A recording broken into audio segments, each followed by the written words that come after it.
Look closely at the nature of betrayal. There is no wound in human experience that cuts deeper than the knife placed in your back by someone you welcomed into your inner circle. When an open enemy attacks you, you expect the blow. You have your shield raised, your eyes are focused, and your mind is prepared for battle. But when the attack comes from a trusted friend, a close business partner, a colleague you mentored, or someone you loved with your entire heart, the damage is catastrophic. They knew your vulnerabilities. They knew your private insecurities. They sat at your table, drank your wine, smiled into your eyes, and shook your hand, all while quietly calculating how to exploit your trust for their own petty gain.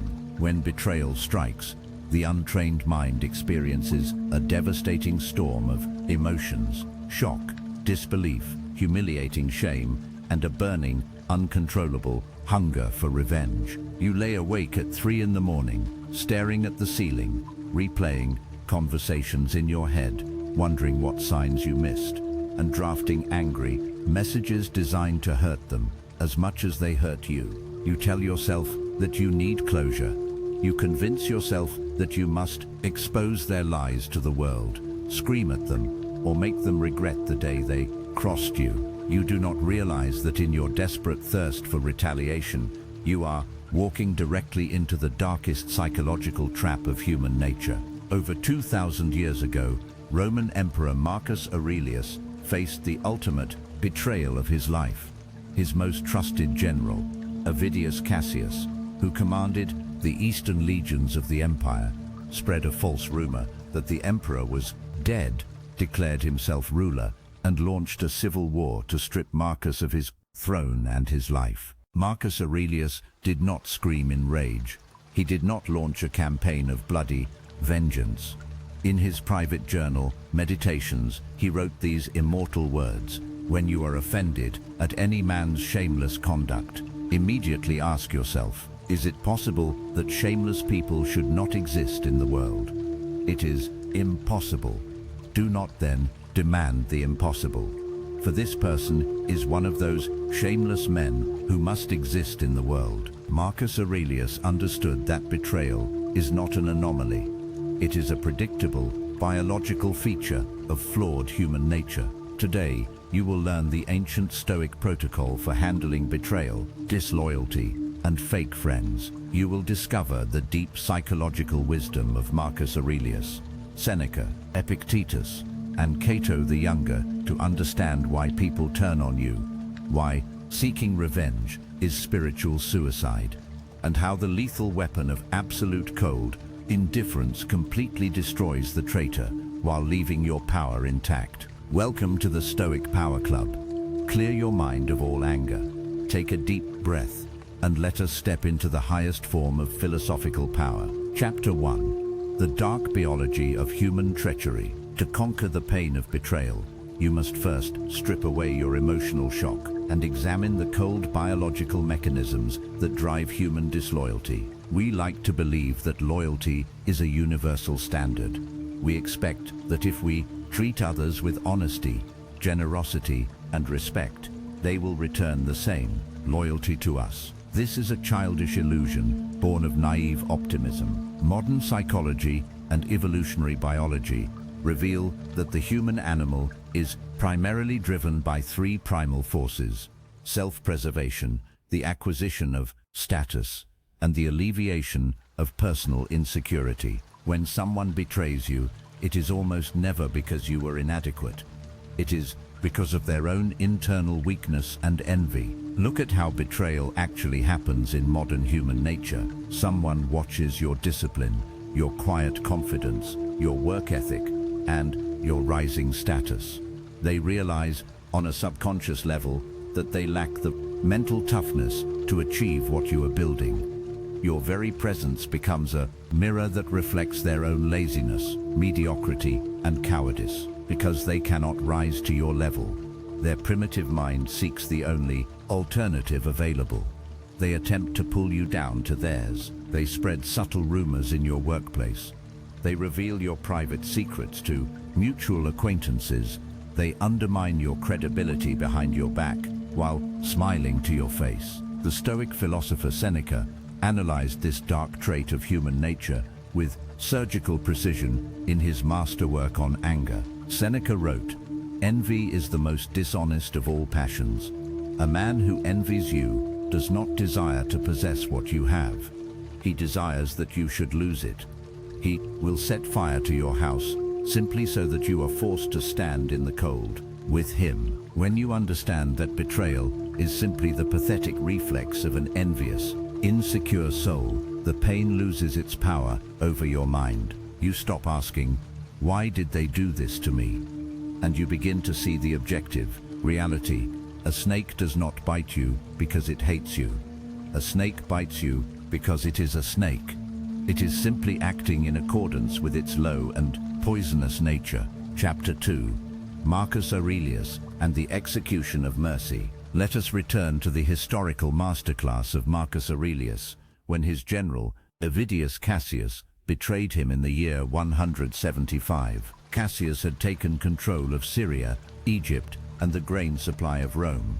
The emperor was sick on the northern frontier, yet instead of mobilizing his legions in blind hatred, Marcus Aurelius addressed his soldiers with imperial calm. He told his legions, "I do not want this war to end in bloodshed.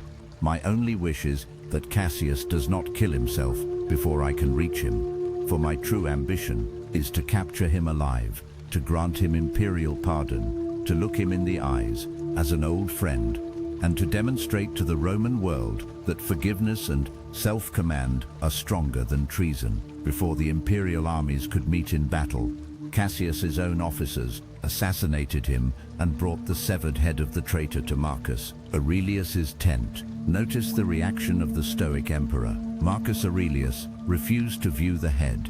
He ordered it to be buried with full military honors. He refused to confiscate Cassius's family wealth. When senators demanded the execution of all the politicians who had supported the rebellion, Marcus Aurelius seized all of Cassius's private letters and burned them in the public forum without reading a single page. He declared, "I will not know who wished for my death, so that I will never be forced to hate a fellow citizen." Analyze the supreme, terrifying power of Marcus Aurelius. He defeated the betrayal not by becoming a monster, but by remaining an unshakable emperor. He robbed the traitors of their victory by refusing to allow their evil to dictate his character. Marcus Aurelius wrote in his Meditations, "The best revenge is not to be like that which caused the injury." When you retaliate against a traitor with hatred, slander, and rage, you have become their mirror image. You have let their poison enter your bloodstream. The true Stoic defeats betrayal by remaining untouched, pure in virtue, and infinitely superior in conduct. Chapter 3. The Fatal Poison of Vengeance. Why is the desire for revenge the most dangerous trap a human being can fall into? Because revenge is an admission that the traitor still owns your mind. When someone hurts you, and you spend weeks planning their destruction, drafting aggressive messages, or obsessing over how to expose them, who is the real prisoner? You are. They are sleeping peacefully in their bed, living their life, while you are poisoning your own soul with toxic rage. Seneca wrote extensively on the self-destructive nature of vengeance.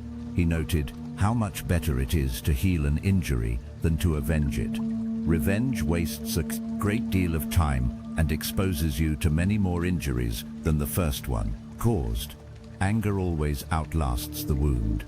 We are often like dogs that snap at the penge, stone thrown at them, biting the rock, while the man who threw it walks away. When you chase revenge, you are drinking a cup of poison and expecting the other person to die.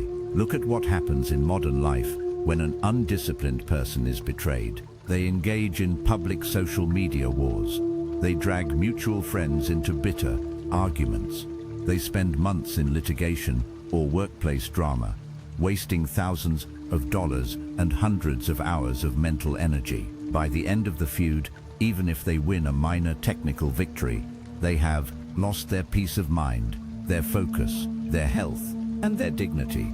The Stoic understands the economic cost of attention. Your attention is the most valuable currency you possess. Why would you spend your billion-dollar mind on a 10-cent traitor? Seneca gave this final rule on enemies. The greatest punishment you can inflict on a small-minded man is to leave him to his own nature. A dishonest man will inevitably destroy himself without any assistance from you. Chapter 4. Agrippinus and the Sovereign Indifference. To see what true philosophical immunity looks like in the face of injustice, we must study the legendary Stoic statesman Peconius Agrippinus. Agrippinus lived in Rome under the tyrannical and psychotic reign of Emperor Nero. Nero despised anyone who possessed virtue, honesty, or independence of mind, and he regularly fabricated charges against Stoic philosophers to have them executed or stripped of their property. One morning, Agrippinus was in his courtyard, exercising and preparing for lunch with his friends. A breathless messenger from the Roman Senate burst through the gates, shouting, "Agrippinus, the Emperor and the Senate have just finished your trial. You have been condemned." Agrippinus wiped the sweat from his brow, looked at the messenger with a calm, unbothered expression, and asked a simple question. "Condemned to what? Execution or exile?" The messenger stammered. "You have been stripped of your property and sentenced to exile from Italy." Agrippinus looked down at his table and said, "Very well. Then let us finish our lunch and we can take our exile in Aricia this afternoon." Think about the immense psychological weight of that moment. Nero wanted Agrippinus to fall to his knees, weep, beg for imperial mercy, or curse the gods in bitter rage. Nero wanted to feel the intoxicating power of breaking a man's spirit. Agrippinus gave him nothing. He treated an imperial sentence of exile like a minor schedule change for lunch. He refused to grant the tyrant the satisfaction of seeing him suffer. Epictetus, who immortalized Agrippinus in his discourses, taught his students, "When someone delivers an injury or injustice against you, remember that they have power over your body, your money, and your physical location. But your judgment, your calm, and your character belong solely to you. If you do not view the event as a tragedy, no harm has occurred. When someone betrays you in modern life, give them the Agrippinus response. Do not shed a tear in front of them. Do not send an angry text. Do not show a single micro-expression of shock. Treat their treachery as an irrelevant detail, of no consequence. Pack your energy and move forward with absolute composure." Chapter 5. Epictetus on false friends and parasites. Epictetus spent much of his life warning his students about the subtle danger of false friendships and toxic social circles. He taught that human character is like a contagious disease. If you surround yourself with people who are dishonest, envious, and undisciplined, their habits will slowly seep into your soul, even if you consider yourself strong. In Book 3 of his Discourses, Epictetus delivered this powerful metaphor. He said, "If you place a clean piece of charcoal next to a burning ember, one of two things will happen. Either the clean charcoal will extinguish the ember, or the burning ember will set the clean charcoal on fire. When you associate with men who are corrupt, you cannot help but absorb their soot. Look at how fake friends operate in the modern world. They are present when you are buying the drinks, celebrating a victory, or offering them access to your resources. But notice their body language. When you achieve a massive breakthrough, their smile is delayed by half a second. Their congratulations are followed by a subtle, passive-aggressive jab. "You just got lucky," or "Do not let it go to your head." When you share a vision for your future, they immediately list all the reasons why you will fail. Epictetus called these people parasitic flatterers. They do not love you. They love what they can extract from you. The Stoic rule for friendship is absolute and uncompromising. You must never measure a friend by how long you have known them.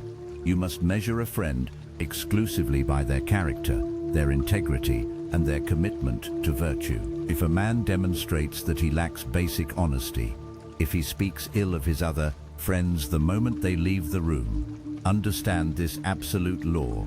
He is speaking ill of you the moment you walk out the door. Do not wait for the inevitable betrayal. When someone reveals a lack of character in small things, believe them immediately and quietly close the gates of your life. Chapter 6. Modern Workplace Backstabbing and Dark Psychology. Let us examine how betrayal manifests in the modern corporate and professional battlefield. In modern offices, boardrooms, and digital businesses, warfare is no longer conducted with physical weapons. It is conducted through dark psychological manipulation. The friendly coworker who encourages you to vent about the management and then takes your private comments directly to the executive board to secure their own promotion. The business partner who secretly registers intellectual property under their own name while you are doing the heavy lifting of building the product. The supervisor who takes the credit for a project you spent 6 months developing, presenting your slides as their own vision while leaving your name out of the executive summary. How does a Stoic navigate this predatory environment without becoming cynical or paranoid? Marcus Aurelius gave us the exact mental framework for professional survival. In Book 2 of Meditations, he wrote, "When you encounter betrayal in your daily duties, tell yourself, I have seen the nature of the wrongdoer, that he is of my own kin, not of the same blood, but participating in the same divine reason. None of them can hurt me, for no one can implicate me in ugliness. Nor can I be angry with my kin, for we are made for cooperation, like feet, like hands, like the rows of the upper and lower teeth." Notice what Marcus Aurelius does. First, he eliminates surprise. He expects backstabbing as a natural byproduct of ambitious, insecure people competing for limited resources. Because he expects it, he is never caught off guard. Second, he protects himself legally, strategically, and practically. Stoicism is not naivety. A Stoic documents every agreement, confirms conversations in writing, protects his assets, and maintains operational security. Third, when backstabbing occurs, the Stoic does not waste time with emotional confrontations. He relies on cold, indisputable facts. He presents his evidence without anger, protects his position, and lets his competence and integrity speak with undeniable authority. Competence is the ultimate armor. A backstabber can steal your credit for a week, but they cannot steal your intellect, your work ethic, or your ability to produce results. In the long run, their incompetence will expose them, and your character will elevate you above the noise. Chapter 7. The Weapon of Absolute Indifference. What is the single most lethal, devastating response to someone who has betrayed your trust? It is not anger, it is not revenge, it is not hatred, it is absolute, permanent, cold indifference. Understand the psychology of the traitor. When someone betrays you, their subconscious mind is anticipating a massive emotional reaction. They expect you to confront them, yell at them, beg for explanations, or launch a counterattack. Why? Because your emotional reaction validates their significance. It proves to them that they had the power to shatter your peace of mind, alter your life, and dominate your thoughts. When you hate someone, they still live rent-free inside your head. Indifference completely annihilates this dynamic. When you cut a traitor off with absolute coldness, you do not block them with dramatic flair. You simply delete their number. When you see them in public, you look through them as if they were a pane of clear glass. When their name is mentioned in conversation, you do not launch into an angry rant. You simply say, "I have no thoughts on that individual," and change the subject. Look at the psychological destruction this causes to the betrayer. You have denied them the friction they crave. You have communicated, without saying a single angry word, that they are so completely insignificant to your existence that they do not even warrant the energy of your anger. To a narcissist and a traitor, being hated is acceptable. Being completely forgotten and treated like dust is unbearable. As Epictetus taught, to be undisturbed by injury is the mark of a truly superior mind. A stone does not care when it is struck. It simply remains stone. Chapter 8. The Socrates Trial. Standing untouched against the mob. To see the ultimate historical example of standing unshakable when friends, peers, and an entire society turn against you, we must look at the trial of Socrates in 399 before Christ. Socrates was 70 years old. He had spent his entire life serving Athens as a brave soldier in the Peloponnesian War and as an uncorrupted philosopher, teaching citizens to examine their lives and seek virtue over wealth. Yet, 3 ambitious and corrupt citizens, Miletus, Anytus, and Lycon, brought false, malicious charges against Socrates, accusing him of corrupting the youth and defying the gods of the city. The entire Athenian democratic mob turned on Socrates.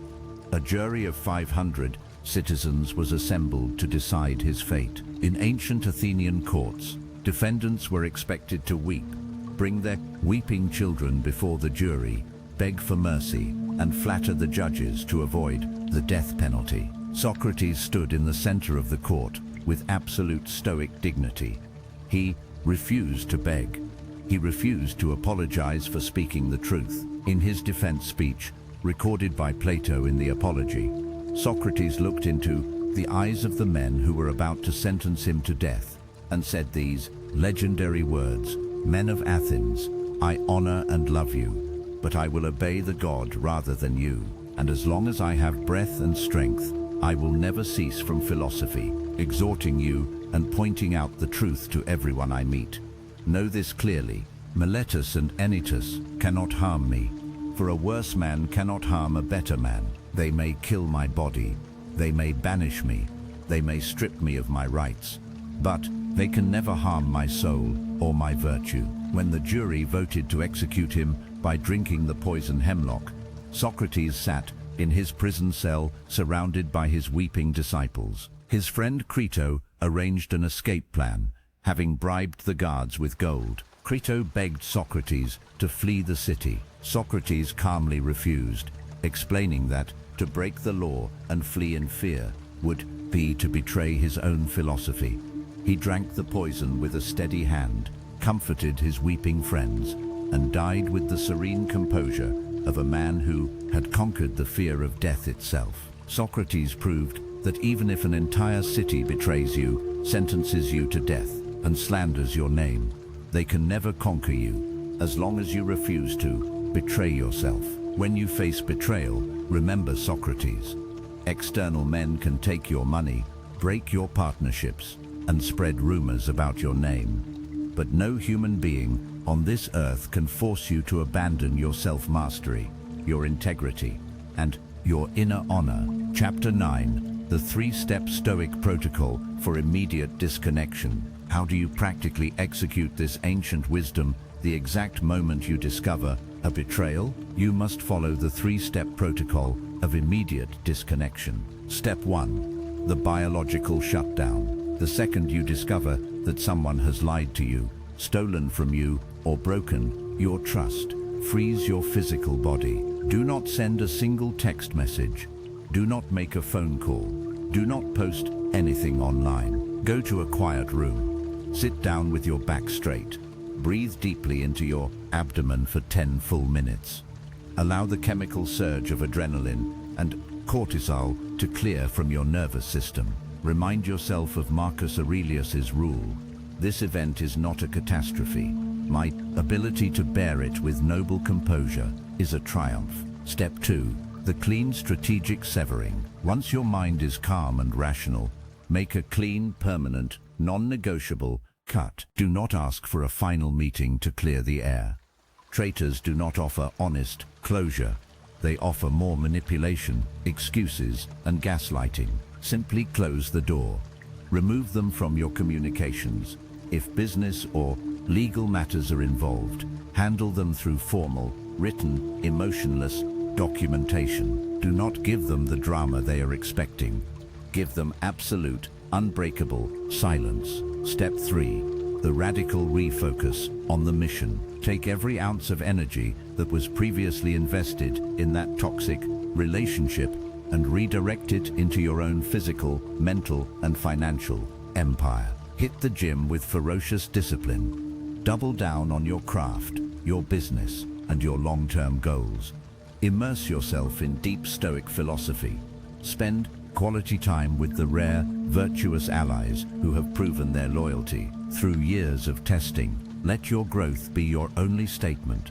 In 6 months, you will look back and realize that their betrayal was the greatest catalyst for your self-mastery. Chapter 10. Cato the Younger and the Price of Honor. We must examine Marcus Porcius Cato, known as Cato the Younger, who stood as the absolute moral compass of Rome. Cato lived in a world where betrayal was an everyday political tool. Politicians switched parties overnight, broke solemn oaths, and traded their friends for gold. Cato made an uncompromising decision. He would rather die with his honor intact than survive by betraying his principles. When Julius Caesar crushed the Republican forces in the Civil War and offered Cato an imperial pardon, Cato knew that accepting Caesar's mercy would mean validating the rule of a dictator who had betrayed the Roman Republic. Cato spent his final night in Utica, quietly reading Plato's dialogue on the immortality of the soul, Phaedo. He ensured that his soldiers and companions had ships to escape safely. And then, in absolute philosophical defiance, he took his own life rather than live as a compromised slave in Caesar's empire. Cato showed the ancient world that character is the only absolute possession a human being truly owns. You may lose everything in this life: your wealth, your companions, your status, and your comfort. But if you maintain your honor, your word, and your Stoic integrity, you remain completely unconquered. Never compromise your standards just to fit into a corrupt circle. It is infinitely better to stand completely alone with your honor than to sit at a table surrounded by smiling traitors. Chapter 11. Rebuilding the Inner Citadel after Betrayal. What happens after the dust settles and the traitors are gone? You must use the experience not to become bitter, cynical, or closed off from humanity, but to rebuild your inner citadel with thicker walls and stronger foundations. Marcus Aurelius gave us this profound perspective on human weakness. In Book 8 of Meditations, he wrote, "When you run up against someone's shameless behavior, do not be surprised. Nature produced thorns, and nature produced shameless men. To expect a bad man not to do bad things is madness. It is to demand that a fig tree should not produce figs. Do not allow betrayal to turn you into a hateful, paranoid recluse." The Stoic does not hate humanity. The Stoic simply stops being naive. You learn to love humanity with open eyes. You offer goodwill and justice to everyone you meet. You treat people with fairness and dignity, but you guard the inner sanctum of your trust with extreme, rigorous selectivity. You do not hand the keys to your fortress to someone simply because they are charming, funny, or complimentary. You make people earn your trust through years of consistent action, emotional discipline, and tested integrity. Your scars are not marks of shame. They are the hardened calluses of a warrior who has been through the fires of human nature and emerged unshakable. Epilogue. The Sovereign Command. Tonight, close the book on every betrayal you have ever suffered. Let go of the anger. Drop the desire for revenge. Stop asking for apologies that will never arrive from people who lack the character to give them. Look at the traitors of your past, not with hatred, but with the cold, detached pity you would offer to a broken tool. They are trapped in the prison of their own smallness, envy, and dishonor. You are free. You are the master of your own mind, the builder of your own destiny, and the sovereign commander of your own soul. Welcome to the Stoic Power Club. If this masterclass in Stoic resilience and emotional detachment strengthened your spirit today, subscribe to the channel, activate all notifications, and join our brotherhood of disciplined minds. Leave a comment below with the single word UN broken. To seal your commitment to absolute Stoic sovereignty, stand firm, stay disciplined, command your life,